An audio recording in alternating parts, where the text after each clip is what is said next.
I have to talk about Love is Blind Season 8 reunion. There's a wealth of information in Love is Blind for truthers, especially to do with the masculine feminine and the patriarchy, the left versus right, the liberal propaganda, but also the mirroring in how people choose one another and how people are attracted to certain types of people because it's a story they're telling themselves.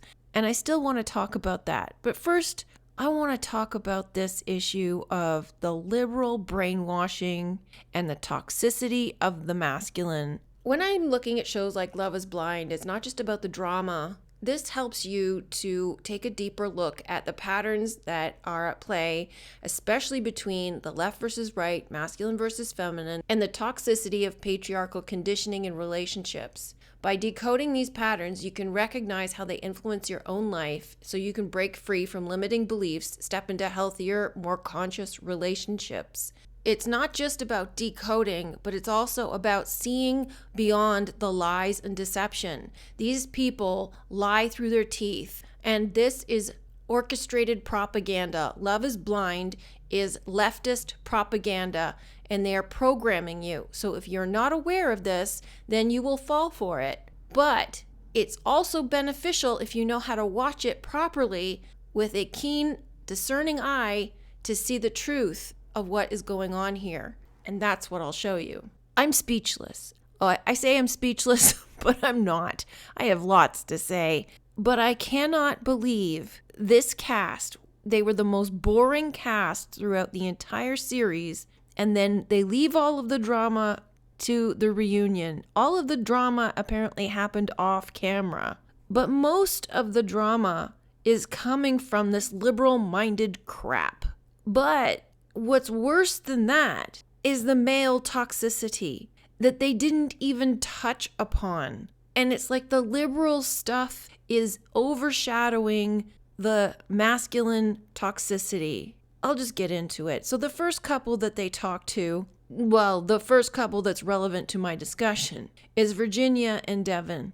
And what you're not seeing here is Virginia in the show was very demure, quiet, almost invisible, extremely boring, hardly said anything about who she is or what she's interested in. They could barely hold a conversation. They were the most boring couple on the entire season. And then she comes out here and she's cut her hair. She's got her head held high. She's using a totally different voice. Whereas before, she was sounding very mousy and quiet and soft-spoken, and now she's very strong and assertive in her voice. It's like she's a different person. It's almost like she was hiding who she really is so that she could hit him over the head with this whammy. Very conflicted at that moment. I felt like I got there emotionally with Devin. I love Devin a lot. I think it's very apparent as I watch it back. But we just were not in alignment on some really important things. Like what important things, Virginia? Devin told me a lot about his core values, something that he did not want to talk about on camera. I still to this day don't really feel comfortable telling you Devin's views, but I will be really clear about. So the way she positions this is so sly. I don't feel comfortable telling you what Devin's views are. It's not enough for her to come out here to say that they broke up because they have a difference of views. She has this attitude about it. She's talking about it like she's still angry. It's been a year. It's been a year since they split up and ended things, but obviously things have dragged out, and she's talking about it like she's still wounded and hurt. It's also like she's trying to get back at him. Like she's trying to show that he's a bad person. Mine. Okay. I 100% support the LGBTQ community. I also believe that women should have the decision to choose if they want to have an abortion or not. I also believe that different religions should be valued. That is our different ways of communicating to God. Okay, so those are the three main points. These things never came up on the actual show, which is fine. She said that Devin didn't want to talk about it. Okay, obviously, Devin's beliefs stem from him being Christian, but he's also a Republican.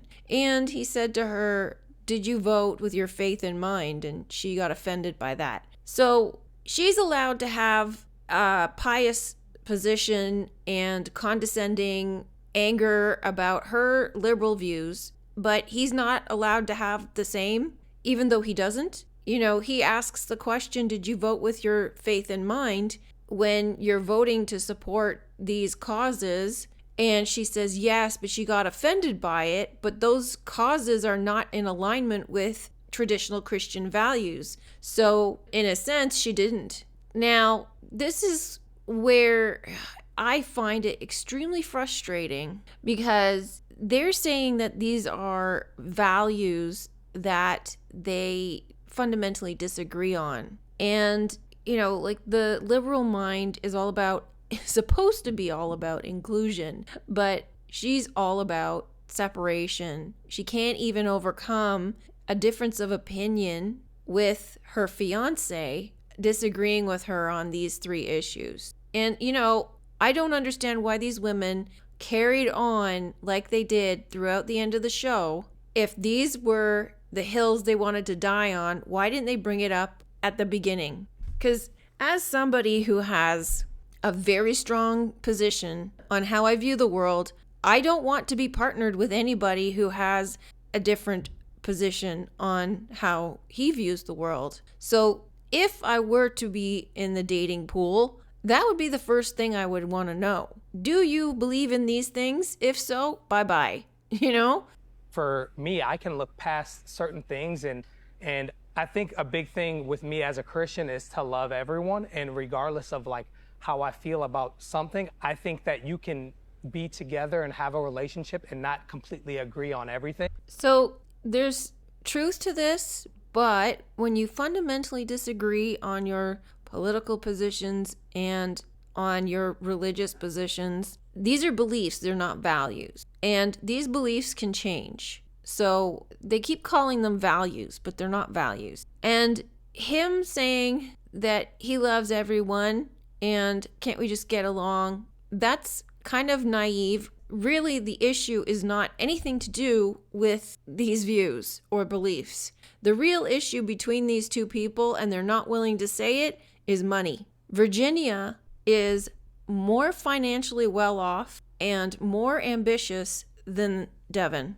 Devin has absolutely no ambition. He has a low income job, spends money like water on all the wrong things, and Virginia doesn't like what she sees. But for some reason, she's making it all about liberal beliefs. She's not willing to tell the truth, that she doesn't see them financially aligned. See, the thing is, with this sort of situation, you have to really love someone a lot to get beyond these issues. And if you don't love them enough, then these issues will be an excuse. You can overcome them and you can find common ground within these ideas and these concepts and beliefs. But if you're not willing to, then you will use them as an excuse. And that's what these two have done here. Okay, so this is the other aspect of this reunion that I want to address. And it is the toxicity of the masculine. However, there's also an issue with the feminine. So first, let's address the toxicity of the masculine. So Virginia just went through a long list of transgressions that Devin performed during the course of their relationship that she didn't even bring up on the show. Devin's ex-girlfriend left him a letter and she found it, and he introduced her to the ex-girlfriend without telling her that she was an ex-girlfriend, and Virginia had to find out about it from his mother. And, you know, that's not right. You have to be transparent, because otherwise it gives the impression that you're being shady and hiding things. And when you're in a condensed period of time where you get to know each other quickly and go to the altar, there's a lot of pressure. So you can't have any secrets. So the other thing that Devin did was he got a check from his aunt for a wedding gift and did not tell Virginia about it. And Virginia found out about it from his mother. Devin says he didn't tell her because he wanted to hold off until they actually got married, which is kind of fair, but they didn't get married. So it's kind of a moot point. Like, who really cares? It really doesn't matter. I understand that it was a secret and that he didn't tell her and she found out about it before the wedding, so it would cast suspicion on the whole situation. Like, why didn't you tell me? What are you hiding from me? Why are you going to steal money from me too? So I can understand that would create suspicion and doubt, but then depending on when Virginia found out about it, she probably should have talked to him about it to clear the air. But it seems like Virginia is holding on to all this stuff to weaponize it against him as a reason to get out of the relationship that she didn't want to be in. Because she doesn't want to say, you're broke and I don't want to support you, which she has every right to say. I mean, again, this should have been discussed before they left the pods. Okay, so Devin did all of these things and he's kind of lying about it. So that's shady. But Devin's transgressions, as pathetic as he is, are the least of the problems of all the men on the stage. My phone calls. He's continued to go around and tell everybody that I ghosted him. Okay, so now he's going around telling everybody that she ghosted him. What are they doing talking to each other after they broke up? Girl, she dumped him at the altar. Like, if he is so awful, why are you even entertaining the guy? It doesn't make any sense. Like, either he's not right for you or he is. I don't understand how can you be bitter about a relationship you didn't want? It's silly nonsense. I don't know. Maybe this show is making drama out of nothing. That's a possibility too.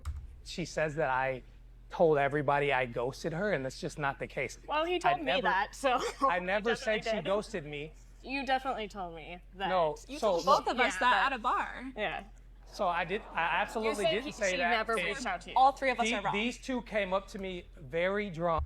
Okay, so now he's throwing shade at the girls who have nothing to do with this and getting defensive because he's caught in a lie. And this is the problem with all the men. They can't take accountability. They can't take responsibility for anything they do.